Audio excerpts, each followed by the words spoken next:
안녕하십니까. 북한 탐사의 이윤걸입니다. 오늘은 좀 재미난 얘기인 것 같지만 또 북한의 실질적인 가장 중요한 일을 알려드리려 합니다. 김경희가 여러분들은 뭐 언론 방송을 통해서 몇 번 죽었다 살았죠. 2014년 5월 미국의 CNN 방송이 북한의 모 인물을 통해서 독살됐다 공식적으로 보도했던 경우가 있죠. 근데 김경희는 아직도 살아 있고요.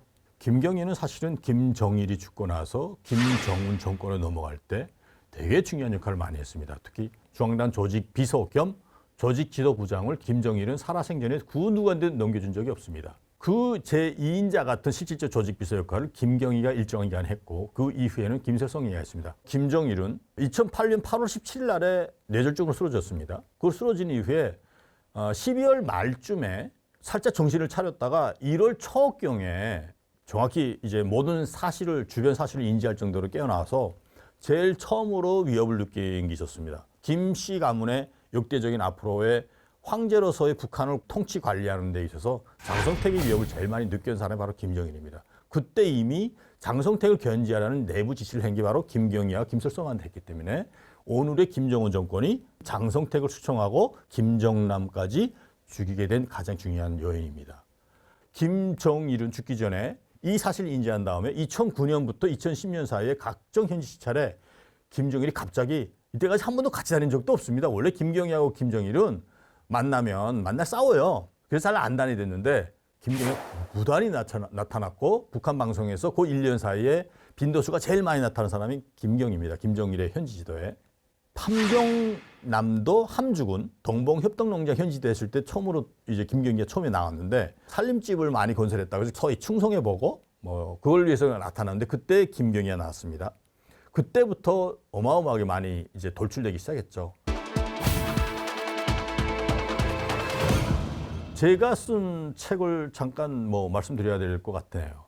김정일이 남긴 유서와 관련된 책인데 2012년에 출판됐습니다. 제목이 김정일의 유서와 김정은의 미래인데 그 책은 유일하게 김경희가 살아있을 뿐만 아니라 조직비서 역할을 할 수도 있다는 걸 암시했을 뿐만 아니라 장성택의 숙청을 예견했던 유일한 책입니다. 그 유서의 핵심 내용은 이런 말을 들으시죠. 첫째 조항이 이런 겁니다. 유언 집행은 김경희가 한다. 두 번째로는 가장 특별한 이유가 없는 한 김정은을 후계자로 한다.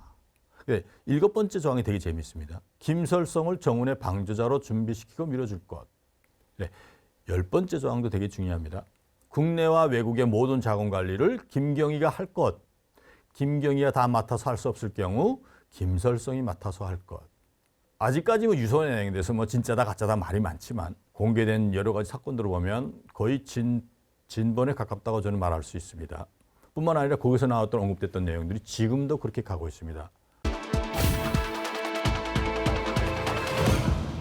김정일이 사망한 다음에 2012년 4월 달에 치러진 제4차 당대표 자료라는 게 있었습니다. 당시 그 총리했던, 그 다음에 상임위원회위원장했던 두 사람, 김영남과 최선희의 아버지죠. 이 사람 나오고, 뒤에 김원홍이 나오고, 또 옆에는 장성택이 나왔습니다. 이런 주석단 사진을 배려했는데 가장 중요하게는 바로 총리 옆에 김경희가 있습니다. 왼쪽은 당주연의 비서들입니다. 오른쪽은 당주연의 정치국 상무위원들입니다.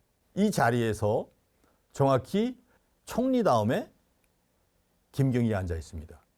김경희가 조직비서만이 갈 수 있는 그 위치에 앉아있다는 자체가 조직비서라는 것을 대변하고 있고 조직비서로서의 가장 중요한 역할이 뭔지 아십니까? 북한에서 인사권을 발휘할 수 있는 것이 실제 조직비서입니다. 총비서가 아닙니다. 조직비서가 하는데 그 모든 것을 김경희가 하고 있었고 김정은이가 2012년 7월 6일 날 이설주를 처음으로 공개했습니다. 그때 당시에는 와이프라는 말을 안 하고 그냥 사진에 나오면서 막 무리를 일으켰죠. 그다음 며칠 있다가 그 이설주가 김정은의 공식적인 부인이다 이게 공개됐죠. 그때 그 행사에 라이브로 방송할 때 이설주가 김정인의 왼팔을 오른팔로 탁 잡았죠.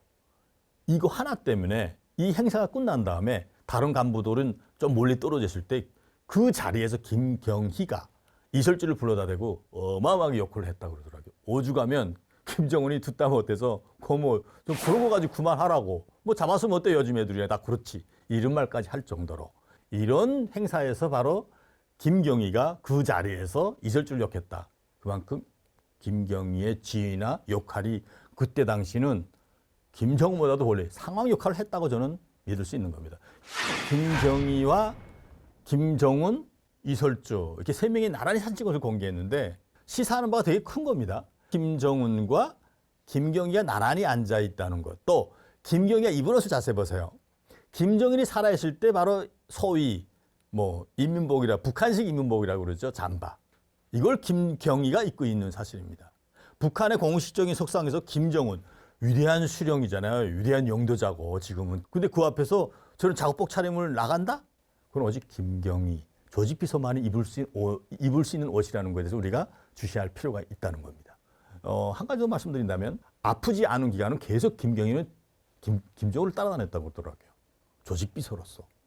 왜냐하면 이 김정은이 잘못하는 순간 북한의 김일성부터 김정일로 내려오는 세습 3대 세습 후기체가 무너질 수도 있다는 거죠. 김정은은 금방 지금 김정일의 권력을 받아가지고 김정일 현시차를 많이 했죠. 김일성이나 김정일 한 번씩 갔던 곳을 갑니다. 김일성이 나가서 무슨 말을 했고 김정일 나가서 무슨 말을 했는데 본인이 앵뚱 같은 그 일관성이 없는 말을 했다고 보십시다. 그러면 같이 참가했던 그 현시차를 받는 간부들이나 주변 사람도 어떻게 생각했어요? 좀 이상하네. 실제로 그런 일들도 있었고요. 김정일이가 이제 그러니까 군부대에 나가서 북한의 군인들은 다 알겠지만 중대장은 맏형과 같고 또는 아버지와 같고 중대 정치지도는 어머니와 같다고 누나 같다는 말을 했어요. 근데 김정은이가 중대장은 아버지 같다 말했는데 그 다음에 생각이 안 나는 거야. 갑자기 중대 정치지도는 뭘 막았다는 말했냐면 식모와 같다는 말이죠. 북한의 모든 부대에는 대부분 중대 이상급에는 식모들이 있습니다. 가서 이제 음식도 해주고 뭐 찬도 해주는 이런 우리 말하면 경력직 비슷하게 계약직식으로 있는데 갑자기 그 생각이 났던 거예요. 그래가지고 김경희가 엄청 욕했다는 말도 있을 정도로. 김경희가 죽었다는 사실은 다시 2014년에 이어 2016년에 1월 1일에 주요 일간지 중 한 곳에서 김경희 피살서를 제기했건데요. 구체적으로 되어 있습니다. 이때는. 김정은 시대 최고의 공안통일자 실세 중 한 명인 김원원 국가안전보위부장이 장성택 숙청 이후 한 대규모의 일꾼 대회에서 김정은의 불참 통보를 전해받았다는 것. 그런데 당시 김정은의 불참 이유는 김경희의 장례식이었고 김원홍이 그 경호팀 고위 관계자에게 김정은이 왜 갑자기 안 나오냐 그랬더니 관계자가 손으로 목을 베는 신용을 했다. 이렇게 구체적으로 나왔어요. 그런데 한 가지 사실을 여러분들이 알려야 되는 게 뭐냐면 김경희의 장례식 같은 거를 북한에서 공개 안 한다. 공개 안 할 이유가 하나도 없습니다. 뿐만 아니라 아직까지 제대로 살고 있고요. 2013년 12월 장성택을 숙청될 때 언론과 방송에서는 여러 가지 낭설이 되게 많았습니다. 장성택의 숙청은 이제는 북한의 체제가 유지하느냐, 그러니까 존속하느냐 마느냐의 문제로 갔습니다. 그래서 김경희한테 어떤 것까지 제기했는가 하면 장성택이 몰래 북한에서 70여 명의 여자들과 어떠한 제세권도 노래를 했다는 거로 들었습니다. 저는 뭐 70명까지 모르겠지만 7명까지만 해도 북한에서는 죽일 수 있는 명분이 충분히 됩니다. 장성택이 숙청될 수밖에 없던 것이 김경희가 마지막 사인을 해선 건데 김경희가 장성택이 어떤 여자들과의 노는 걸 직접 동영상까지 봤다는 말이 있어요. 심지어 장성택이의 여자들 중에 아들을 낳은 사람한테는 $10,000씩, 한 달에 $10,000씩 줬다고 그래요. 딸을 낳았던 사람한테는 $7,000씩 문서에 그렇게 돼 있다고 이제 본 사람이 말한 건데 어쨌든 그래서 김경희가 사인을 하는 통에 장성택이 수청된 겁니다. 김경희는 그 이후에 꽤 아팠죠. 많이 아팠고 김경희는 장성택 수청된 다음에 거의 정치적으로 이미 그냥 나타나지 않는 거죠. 김경희가 어느 정도까지 알았다는 거는 2014년 11월 7일에 이 모든 정보들을 종합해서 보고한 삼국기밀 보고서입니다.